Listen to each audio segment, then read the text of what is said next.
Our rights are on the line, folks. Bitch! The right to buy Cosby rights? sweaters? Come on. That's the face Go of a vote blue. serial killer. And if you disagree with this sentiment, just hit the unfollow button.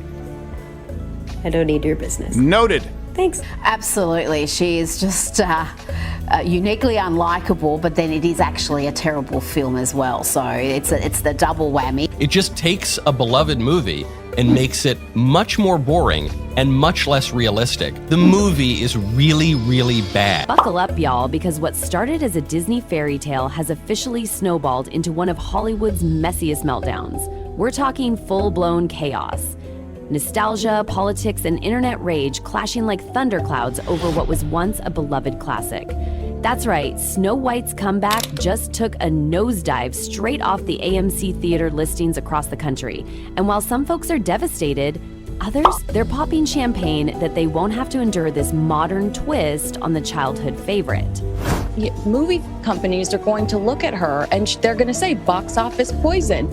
And a lot of this is due to her behavior leading up to the film's release. Now, if you're wondering how this legendary Disney revamp pulled a Houdini act and vanished from theaters overnight, well, brace yourself. A cryptic tweet from a supposed AMC insider blamed technical issues. Because apparently empty theaters and zero ticket sales are now considered technical problems. While official statements try to tiptoe around the truth, the whispers online, loud enough to drown out Rachel Zegler's highest note. Speaking of Rachel, Miss Interview Queen herself, this leading lady didn't stay silent. Oh no, honey. She went live on Instagram and claimed she planned this all along. Yep, according to Rachel, Snow White was never meant for theaters. It was always a 7-part TikTok series, 1 episode for each non-binary forest individual. That's what she called the dwarfs. Fans were left clutching their heads, trying to understand if this was satire or just her version of a bold new vision. The final nail into this movie's coffin. She probably drove the final 2 or 3 nails into the coffin. But wait, it gets even wilder. Sources say Disney is now pushing forward with what insiders sarcastically dubbed woke white. Not the official name, of course, but let's just say that's the tea spilling across the internet. This new Snow White ditches the dwarfs, ditches the prince, and ditches the charming woodland life altogether. Instead, she's a solo queen in a minimalist tiny home selling ethically sourced crystals on Etsy.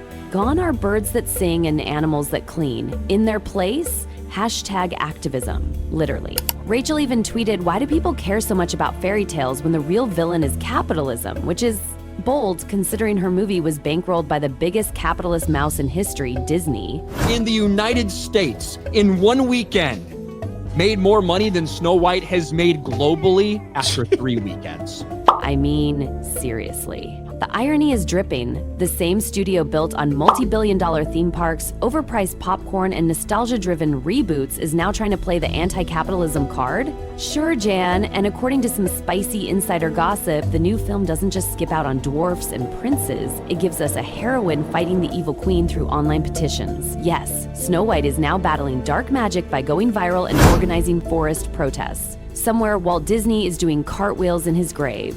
And then I went on the ride in Disney World, which was called Snow White's Scary Adventures. Doesn't sound like something a little kid would like. Was terrified of it. Never revisited Snow White again. So I watched it for the first time in probably 16, 17 years when I was doing this film. Allegedly, she even comes back from the apple's curse not through love, but through a teary TikTok monologue about patriarchal oppression. Because obviously poison apples aren't scary anymore, social constructs are. Meanwhile, AMC is scrambling to play nice, blaming upcoming releases for Snow White's sudden removal. But an anonymous employee spilled the real tea. Audiences hated it. Every time the trailer aired, people booed, threw popcorn, and one person even stood up and shouted, "Bring back the dwarves!" And from Peter Dinklage, there's power of being on TV, there's power of television, and to put 7 people with dwarfism on camera in a major Disney movie, there's still power there. If the story is offensive, change the story, don't change the characters. Because right now there's more dwarves on this podcast than there are in the new Snow White movie. And that's probably due to Peter. Yep, that popcorn warrior reportedly got a standing ovation. And that, combined with tragically low ticket sales, was the final nail in the coffin. AMC quietly pulled the film, probably hoping no one would notice. But baby, it's 2025. The internet always notices. Now, furious Disney fans are flooding lobbies with Someday My Prince Will Come sing-alongs, turning theaters into makeshift protest zones. No kidding, people are literally singing in the halls. Revolutionary? Maybe not. Hilarious? Absolutely. This film is completely falling apart. We're going to take a look at just how bad this movie is actually doing in the box office, because it is hilariously bad. It is a complete and total humiliation for Disney. And like I said, they deserve it all. As for Rachel Zegler, she's dancing through the flames. Her socials bounce between angry rants and whimsical BTS moments from set. Her fans say she's just ahead of her time. Her critics?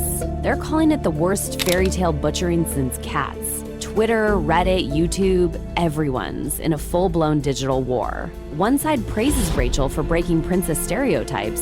The other says she's bulldozing an 80-year-old classic that made Disney what it is today. Make it or no? Well, the CGI dwarfs did. Of course, that goes back to the original controversy where Peter Dinklage, a very talented little person actor, said, why are we doing that? We've hired a Latina actress to be Snow White. That's progressive. But you're going to hire little people to play the dwarfs? That just seems like a step backwards. And then, of course, Disney instantly buckled and said, okay, we're going to add magical creatures. And then the picture of the magical creatures leaked online, and everyone just had an absolute blast laughing at it. So the magical creatures are here in the movie. The CGI dwarfs are here in the movie. It works to a degree, but it's certainly going to be a financial hit for Disney, that's for sure. And that's the kicker. The original 1937 film didn't need CGI or billion-dollar budgets. It needed heart, memorable songs, a simple, sweet story about good defeating evil. That's it. But today, everything gets rebooted, reimagined, and repackaged, and Snow White was no exception.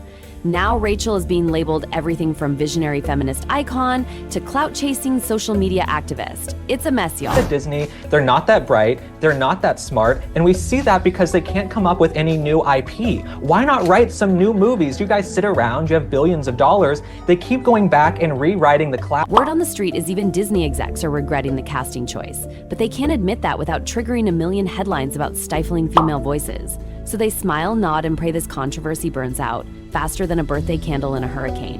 9 out of 10 on IMDb, and those, by the way, they weren't dwarfs, they were called bandits. So the Snow White doesn't, like, the amount of, like, if it ain't broken, don't fix it. Leave it the f alone. Yeah, that's it. If it ain't broke, break it. Like, leave these stories alone. If she, by the way, if she never opened her mouth and she didn't do all this nonsense, people would have gone and watched the movie. They would have made their money, but then people would have been disappointed. And poor Disney purists, they're clutching old VHS tapes like relics, wondering what happened to their childhood. They're not mad at a fresh spin. They're mad that the fresh spin spat on the original. You can't rewrite an icon without expecting the internet to drag you for it. You know the saying, go woke, get broke, and Disney's going to lose money on this movie. And I believe it only made less than $1 million in China. If Disney wants to make more woke films that tank at the box office, they are more than welcome to do that. But maybe think of an original. And let's be real. This wasn't a PR hiccup. This was a full-blown PR disaster.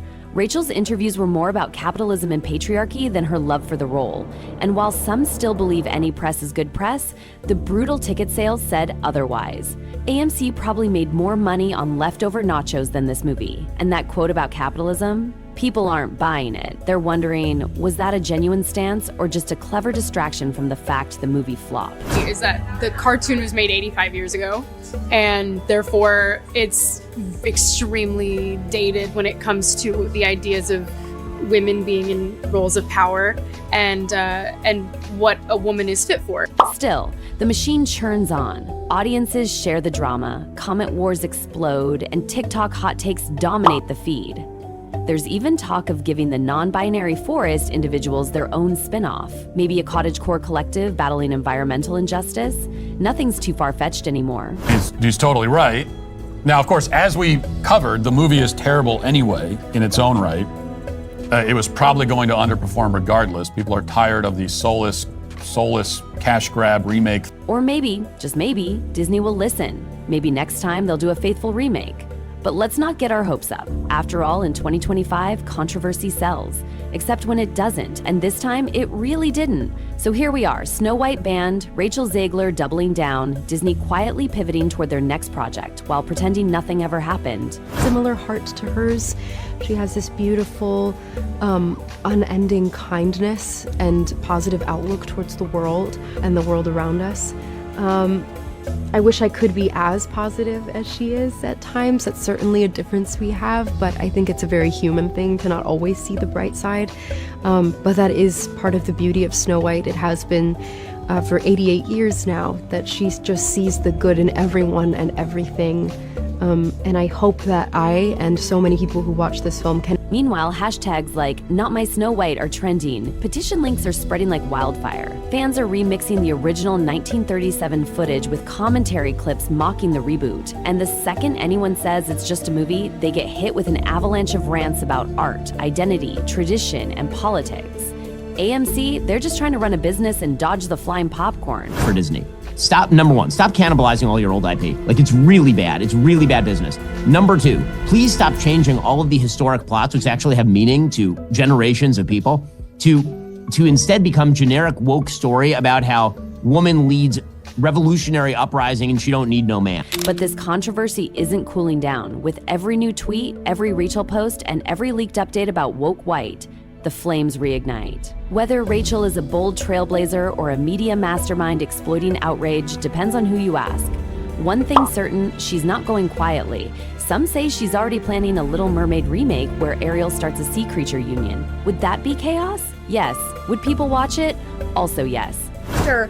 You don't get to dictate anything. You don't get to dictate if a film actually happens. You don't get to dictate when it is shot, how it is shot, if you can ever speak about it to the public. You are simply just there to show up and say your lines and look the way they want you to look. Or maybe the whole saga will end in a TikTok group hug, complete with an EDM remix. Because that's what modern audiences supposedly crave, right? Love it or hate it, this entire fiasco has transformed into a spectacle bigger than the movie itself.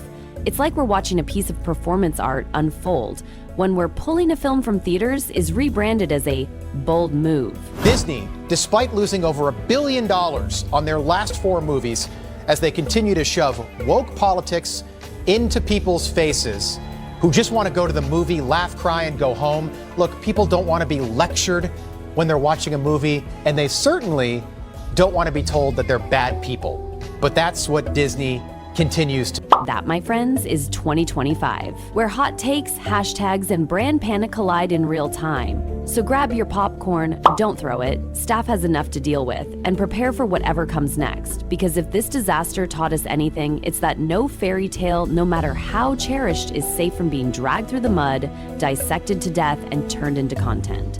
And in this chaos, the internet is the real main character. And baby, it always gets the last word.